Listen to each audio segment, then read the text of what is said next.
Hi, it's Dorothy Guinan with Scrapbooking Quebec. This week I'm joining the Punched Out Thursday to Die For collaboration. We share ideas every Thursday on what to do with your punches and your dies. I will put links to all the other participants below, so be sure to check out their channels for more tool inspiration. In this video, I'm going to be using dies to embellish a page too, and that's what I call it when I create a complementary page. Essentially, stretching a 12 by 12 layout that I already created into a double page spread. Each one of these pages can stand alone as a layout, and page 2, the one I'm going to be creating in this video, always comes together quickly because many decisions have already been made, like color and embellishment selection. There are a few tricks to creating a page 2, and in this video I will share a few. So you're about to see the paper I'm going to be using. It's from Stampin' Up's Texture Chic collection, and I do have some white and gray cardstock. And you're going to see the tools here. So I have some alpha, leaves, and heart dies, and I'll talk about these throughout the process, and everything I use will be listed in the description box below. So let's get started and have a look at what's on my desk. And the first thing I'm going to show you is the page that I already created.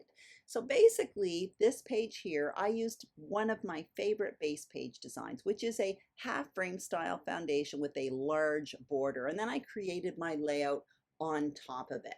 So what I've done here in advance for the second page is I've already matted two photos in the same gray cardstock that I used on the original page. And I also created a half frame style foundation page as well.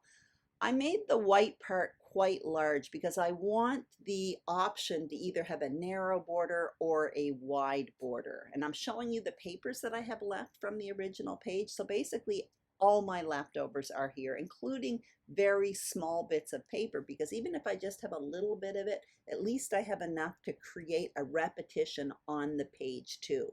I'm also showing you that I have a handful of leftover embellishments from the original page. I created those leaves with a die. Now I will be creating more as well, but the ones I didn't use on the original page I saved so that I could use on the page too. Now here's my tool basket, and I do have the same leaf die handy that I used on the original page. I have a few other dies as well, and I'll talk about these a bit later on in the process. Now the first thing I'm going to do is start creating or continue creating my foundation page on the page too. So my plan is to extend that border that I already created on the original page over onto page 2. Now there's a few ways I could do this. I could completely mirror it, exactly the same dimensions, the same size, or I could make that border wider or more narrow, and all three are correct. There's no right or wrong way. Now for me, for this page, I feel like I want a lot of white space there because the paper is quite dark, so I'm going to make a narrow border. So I'm really glad that white cardstock is quite wide. I will put measurements for what I'm doing on the screen, and I do want to point out they are for visible page parts only. So when I place the pieces on the page, you're going to notice for some of them I do some overlapping, and for those pieces I cut them actually wider than what is listed on the screen. And I will put an asterisk beside those measurements. So right now what I'm doing is cutting down 3 pieces of paper, and one of them is wide enough to accommodate the small photo, which measures 3.5 by 5, and then there's a mat behind it, and that photo is the same size as 2 of the photos on the original page. So even photo size is a way to add repetition on the second page. So the small photo that's going to be placed on that border is the same as the 2 before it.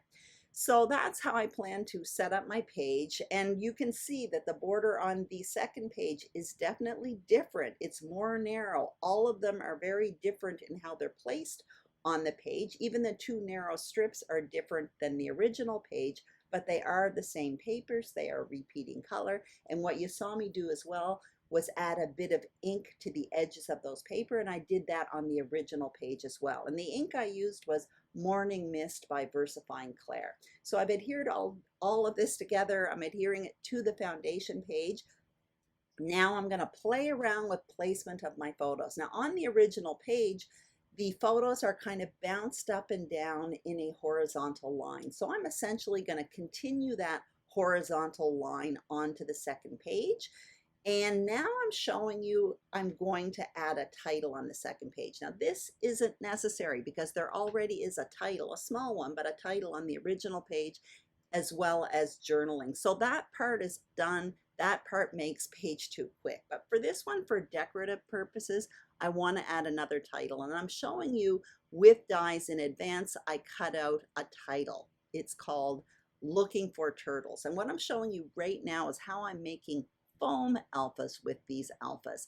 Essentially what I did there is I backed a piece of paper with foam adhesive from the scrapbook.com. That's what you see me doing right now.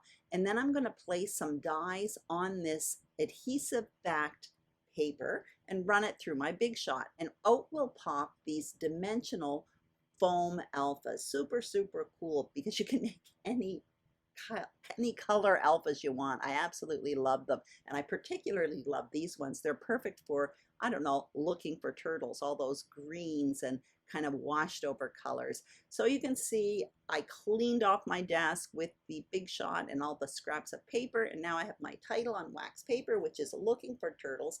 And my plan is to kind of place it along that border, kind of to reinforce the border. I really like how it looks around that focal point photo and on that white paper as well. So I do have some of those leaf bunches from the original page that I cut out for the original page. I have it in a pale green, but also on that page it was in a darker green. So that's what you see me cutting out right now. This is a die set from Stampin' Up, an older one called Flourishing, Forever Flourishing dies, I think. I'll list it below. I think it's an older one. I absolutely love it. The die set has many different dies in it, but I tend to use this one all the time. It's like this bunch of leaves, and it's big enough to, you only need a few of them to create a cluster. I absolutely love it. So I'm running it through. It cuts very, very well, I must say. And then I will once again clean up my desk, and you'll see I have a pile of these leaves in 2 different colors, just like I used on the original page. I also have that gold circle, and that I had used on the original page as well. I had 2 of them in the clusters on the original page, kind of tucked under the leaves, almost like the base to embellishment clusters. So I have a 3rd one left over from the page 1, so I'm going to use that on the page 2 as well. Anyway, so I placed my photos. What you saw me do with the turtle photo actually was back it in 2 extra layers of scrap cardstock just to raise it up a bit off the page. This page is about looking for turtles after all. And now I'm basically creating a cluster. So I've got my title placed there, and my cluster is going to be at the top on the right hand side. And the reason why I'm doing that, if you look at the original page, there are 2 clusters in a kind of a diagonal form for the original page. So I have one at the top left, the other at the bottom right. And now what you see me doing is creating another one at the top on the right hand page. So that is strategically placed to create a visual triangle across the 2 pages. So it serves as a guide for the eye to look across the 2 pages. So when I create original pages, I tend to often create diagonal designs with 2 embellishment clusters, and that makes it easy to create a visual triangle by placing one main embellishment cluster on the complementary page or on the page 2. So I continued adhering the title off camera, and now I'm working on that little space that's below the word looking. There was a little empty space there. That is where I tucked that yellow or that gold circle and a few more leaves. I feel like that cluster is missing something. So I'm getting out these heart nesting dies from Stampin' Up. They're called Sweet and Sassy dies, I think. And I cut them out in 3 sizes in that gray cardstock. And I'm going to do the same thing in the white. First of all, I don't know what size I want. I want something in that cluster just above that focal point photo on the right hand page. Anyway, so I have 3 hearts here. I have that white cardstock, so I can pop them up on foam adhesive if I want, just to back the cardstock and a little bit more substantial cardstock. And as it turns out, I end up putting them in 3 spots. So 1 on the page I'm creating today and 2 on the original page. And this is something I often do as well. When I take a page 1 and stretch it into a page 2, what I end up doing often is tweaking the original page. Now in this case, what you see me doing is adding hearts to the 2 clusters just to kind of reinforce that visual triangle. And often when I create a page 2, I end up tweaking the page 1 a little bit as well.